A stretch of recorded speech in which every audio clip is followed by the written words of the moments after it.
I want to make this message kind of clear to everybody. First off, who am I? I'm not a politician. I'm not a billionaire, millionaire. I'm not anybody particularly all that special. I'm an average American citizen. And what I'm here to do is defend what America was founded on and what America is about. We have a responsibility as Americans to do that. I'm just average. I'm an average guy. I care about my rights, my freedoms. More importantly, I care about my children and what kind of country they're going to grow up in, what their life is going to be like going forward. I do have kids. My oldest is in the Marines right now out in San Diego. I want to help ensure that their future is in an America like what I grew up in, like what you grew up in, where there were freedoms and rights that we had. And that's really what this is about, is not so much us, but our children, because that's really what this is going to affect. Most Americans right now are afraid. People are getting sick. That is happening. And more Americans are afraid. More people are just afraid. And we don't combat that by bashing them over the head with things that they can't relate to. We handle that simply by talking to them about real things. Wearing a mask, preferably an N95 mask. Any mask is better than nothing. An N95 mask is going to protect you from pretty much anything you could get. Washing your hands regularly. If you're a person who wasn't washing your hands before this, here's your wake-up call. You should have been.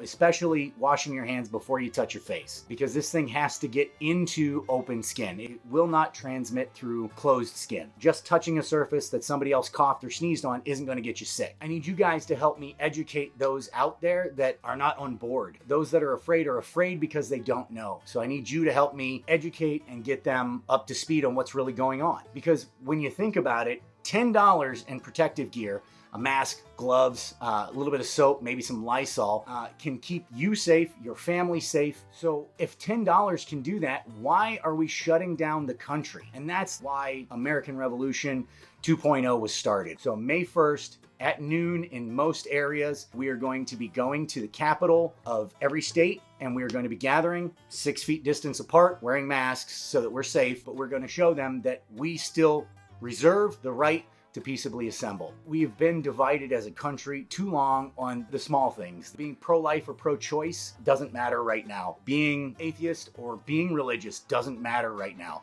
Being of one religion or another doesn't matter. Being Democrat versus Republican, liberal versus conservative, Second Amendment supporter versus a gun control supporter doesn't matter right now. What matters is our rights and our freedoms, and those rights and freedoms that we're going to give to our children. This is about the Constitution. You should have the right to have your opinion whichever way it goes. It doesn't matter. The Constitution and the Bill of Rights are the binding document that hold this country together and hold these states as a United States of America. They are precious. They are important. They are what we will uphold. There is no virus clause. In the Constitution, there is no clause, no exception to the Constitution and the rights that you are granted as American citizens. The Founding Fathers had a smallpox outbreak in the middle of the Revolutionary War. So you think they didn't know this stuff? If it was important to them, they would have put it in there. They knew there couldn't be an exception to rights and freedoms. They knew they had to be set no matter what, and that's what we're fighting for. The goal here is to set precedent equal to or greater than the precedent that these governors and these mayors set for us in taking our constitutional rights. Be active, be vigilant, but be safe. Thanks, guys.